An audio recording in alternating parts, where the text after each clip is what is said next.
Прежде чем перейти к главной теме обсуждения последних дней, к наступлению в Харьковской области, скажу пару слов о мероприятии чисто ритуальном, о переназначении Мишустина премьер-министром.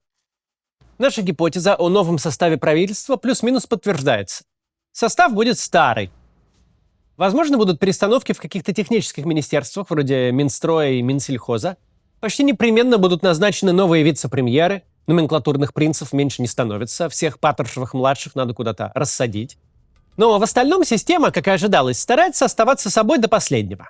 Вся ее верхушка, сохранившая лояльность в условиях войны, за эту лояльность вознаграждена. Лояльность – единственный параметр, ценный для авторитарных систем. Параметр этот всегда обратно пропорционален профессионализму. Ведь чем больше у человека профессиональных достижений, чем солиднее его репутация, тем выше вероятность, что в какой-то момент он скажет «нет» на очевидно идиотское распоряжение. Лояльными же становятся те, кому терять нечего, кто вверил в руки начальства всего себя. И нет в этом смысле персонажей удобнее, чем те, кто замазался в войне и кровище по самые уши. Причем замазался с обеих сторон. Армейские таких ненавидят не меньше, чем те, кто от этой армии пострадал. С большой долей уверенности можно предположить, что фантазии Z-телеграмма о Дюмине и Суровикине на высших военных постах так и останутся фантазиями. Скорее всего, руководство Минобороны не претерпит существенных изменений, как и верхушка правительства. Понятное дело, что главная тема сейчас вовсе не бюрократические обряды, посвященные новому сроку Путина. Самая сейчас актуальная тема – резкая активизация наступления в Харьковской области. Украинские телеграм-каналы утверждают, что таких масштабных обстрелов, как в последнее время, не было с самого начала войны. По Твиттеру уже разлетаются видосы с уничтоженными российскими колоннами. Как всегда, в тех случаях, когда нас не консультируют настоящие военные эксперты, мы таких экспертов из себя не изображаем, тем более, что на нашем канале завтра выступит Руслан Левиев и все объяснит. Но мы вполне можем говорить и о политической стороне вопроса. Еще вчера в ролике о новом путинском сроке мы говорили, что в первую очередь этот срок – это новый этап войны. Путин убежден, что его система стабильна, что война сошла ему с рук. Сойдет ли ему с рук окончание войны, возвращение армии домой и все веселье с этим связанное – уже другой вопрос, на который у Путина нет ответа. Потому что ответ ему, в общем-то, и не нужен. Потому что в любом случае такое развитие событий – это риск. Нет ничего удивительного в том, что новый срок начинается с активизации боевых действий. С попытки более внятного наступления, чем то, которое продолжается последние полгода, когда захват развалин крохотного села подается как выдающаяся победа, буквально новый флаг над Рейхстагом. Прямое последствие масштабных наступлений очень простое. Они влекут столь же масштабные потери. Для наступления нужно очень много живой силы, солдат. А если обе стороны зубами вгрызлись в землю, как происходит на этой войне, каждый метр продвижения будет оплачен большой кровью и большим количеством погибших. Российское командование могло пойти на такой шаг в 3 случаях, и все варианты до предела скверные. Либо байки Медведева реальны, и у российских военкоматов действительно стоят очереди из желающих получить 1 000 000 рублей здесь и сейчас, а дальше трава не расти, и будь что будет. В таком случае российская армия каждый день пополняется тысячей рекрутов, людей хватает и для обороны, и для масштабных наступлений. Вот только подтверждений медведевским рассказам из хоть сколько-то внятных источников мы не видим. Более того, бешеная гонка между регионами, у кого больше выплаты за заключение контракта, красноречивый признак того, что дела обстоят не очень, и планы далеки от выполнения. Никто не платит больше, когда к нему и так очередь выстроилась. Второй вариант, что Путин верит в победительные байки. Верит, что у него бесконечное количество людей, что никаких препятствий к наступлению нет. В таком случае мы имеем дело с побочным эффектом очковтирательства. Ведь когда ты направо и налево рассказываешь, что у твоих военкоматов стоят огромные очереди, ты не можешь возразить против наступления. Резервы-то есть, по твоим же словам. Третий и самый зловещий вариант. Минобороны точно знает, что людей, которые сейчас есть в наличии, можно бесплатно потратить, потому что завтра пришлют новых. Последний вариант – это неизбежная мобилизация. Я не собираюсь тут объявлять даты или кого-то пугать. Просто есть базовый принцип. Если солдат на фронте начинают убивать более интенсивно, значит их нужно кем-то заменять. На место выбывших из строя должен кто-то прийти, или кого-то нужно притащить. Судя по реакции обеих сторон, новое наступление выглядит как серьезная история. Мы знаем, что российская армия за 2 года не меняла тактику. Она давит на пролом в расчете, что украинцы уступят раньше, чем свои силы закончатся. Если верны первые реакции, если это не очередные бои для отчета к 9 мая, а начало некоего стратегического наступления, то можно не сомневаться. Те ужасающие цифры, которые каждую неделю пополняют статистику медиазоны, в ближайшие месяцы будут перекрыты с лихвой. Когда мы говорили, что новый срок Путина будет мрачным временем, возможно, куда более мрачным, чем все, что мы видели до этого, мы не преувеличивали. Наивно ждать от такого режима каких-то перемен, особенно в том духе, что сменятся ключевые персонажи. Зато можно ждать перемен другого толка. Ведь последние 2 года наши упыри во власти постоянно чего-то ждали. Выборов, например. Постоянно их что-то ограничивало. А тут, наконец, они могут позволить себе что угодно. Могут мочить людей, как никогда прежде. Логика у них примерно такая.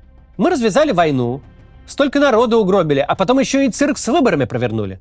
И все это схавали. Что ж, значит, нам можно все. Значит, думают они, нам наконец-то карта поперла. О том, что после выборов у Путина отрастут крылья, предупреждала и Екатерина Шульман, и другие эксперты. В общем-то, в этом и заключалась главная опасность электорального мероприятия, если оно пройдет слишком гладко.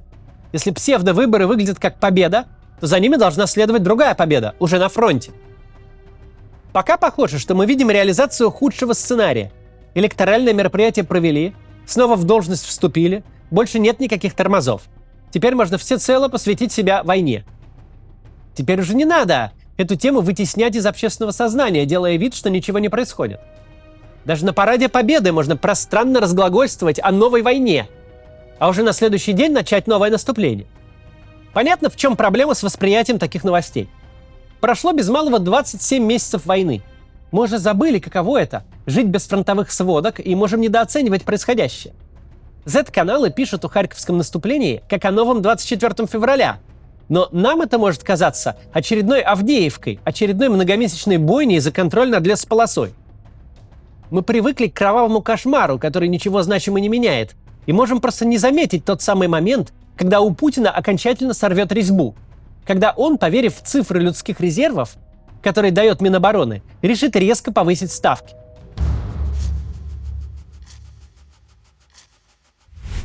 Если Путин убежден, что ресурсов у него сколько угодно, а система что угодно выдержит, он может принять решение все наличные ресурсы без остатка сжечь.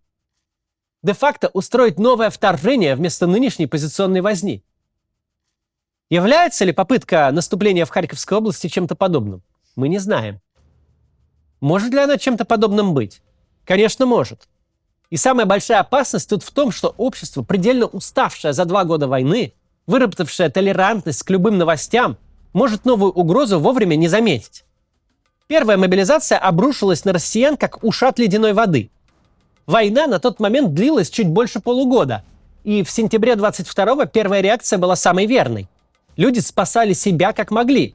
Кто-то спрятался в деревне у бабушки, кто-то в Тбилиси или Ереване, кто-то просто из дома не выходил и дверь незнакомцам не открывал. Сейчас ситуация совершенно иная. Люди так долго боялись, так долго ждали чего-то плохого, что бояться устали. И теперь, когда и если самое плохое произойдет, той самой реакции выживания может и не последовать. Это как с обстрелами городов по обе стороны границы. В первые дни люди буквально живут в бомбоубежищах, убегают с улиц при первых же звуках сирены. Но проходит время, и они перестают это делать и занимаются своими делами дальше, даже если взрывы звучат недалеко и громко. Вывод для себя мы должны сделать только один. В тот момент, когда диктатор почувствовал себя победителем, самое неразумное поведение – решить, что все дурное позади, и жить, будто ничего не происходит. Войны выглядят как непрерывная череда смертоубийств только в учебниках истории. Даже в самых масштабных конфликтах, даже в 2 мировых войнах случались целые годы, о которых нечего сказать. Их как будто не было. Как, например, «Странная война», период между Блицкригом в Польше и походом Гитлера на Париж. Когда война вроде как продолжается, а вроде все самое страшное кажется, будто уже позади. Ну, забрала Германия, что хотела на Востоке, но жизнь-то продолжается. Все устали, это факт. Но когда мы говорили, что Путин собирается ввергнуть Россию в бесконечную войну, то имели в виду не уроки топонимики Донецкой области по телевизору. Новый виток эскалации может начаться в любой момент и принести что-то, чего мы раньше не видели. В любой момент все может стать сильно хуже, чем было. Главное для нас, читающих такие новости, как сейчас про Харьковскую область, этот момент не проворонить, не заниматься самоуспокоением, а думать, что мы будем делать, если. Этот вопрос должны задавать себе все. Граждане России, граждане Украины, украинские власти, западные правительства. Те люди, которые по каким-то причинам составляют ближний круг Путина. Путину плевать на последствия не потому, что он такой храбрый и отчаянный. Просто он этих последствий на себе не ощущает. За четверть века у власти, а особенно за последние 2 года, он убедился, что пересидеть и переждать можно любую проблему. Что ни за какое преступление он не понесет наказание. Что за его кровавый идиотизм расплачиваться будут другие. Что можно забрать на войну сколько угодно людей и убить сколько потребуется. Что бесплатные деньги всегда будут валиться с неба. Что трусливая и сервильная элита скорее сама себя посадит в СИЗО, чем скажет слово поперек. Как любой заигравшийся лудоман, Путин переоценивает свои возможности. Беда в том, что последствия его решений почувствуем на себе прежде него мы. Весь наш сегодняшний ролик построен на предположениях. Мы будто прыгаем с кочки на кочку по топкому болоту и говорим «если» чаще обычного.